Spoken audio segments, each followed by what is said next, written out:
Spain کو فلسطین کی آواز بننے پر سزا دی جا رہی ہے۔ آج کے روز اسپین کے اندر 49,000 الیگل امیگرنٹس گھس آئے ہیں۔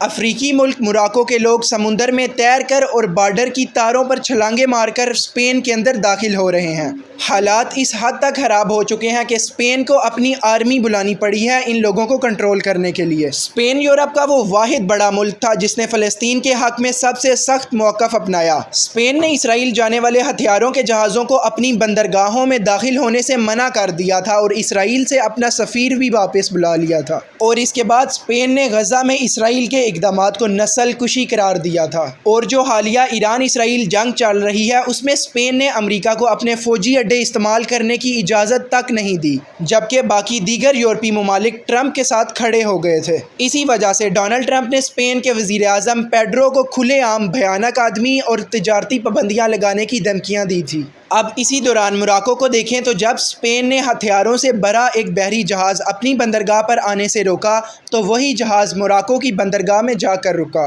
حالانکہ خود موراکو ایک مسلمان ملک ہے اور ان کی عوام نے اس پر سراپا احتجاج بھی کیا تھا۔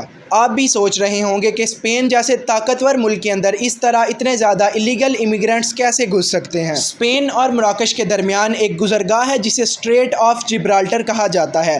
اس کا سمندری راستہ دونوں ممالک کے درمیان صرف اور صرف 13 کلومیٹر کا ہے۔ اسی راستے کو موراکو کے لوگوں نے آسانی سے پار کیا اور اب وہ اسپین کے اندر گھس چکے ہیں۔ اگر پولیٹیکل سینیریو کو دیکھا جائے تو امریکہ اور اسرائیل کی حکمت عملی کار فرما ہونے کے کافی زیادہ امکانات ہیں تاکہ یورپ کے سب سے زیادہ فلسطین نواز ملک کو ایک سبق سکھایا جا سکے۔ تو ناظرین، یہ تھی تمام صورتحال۔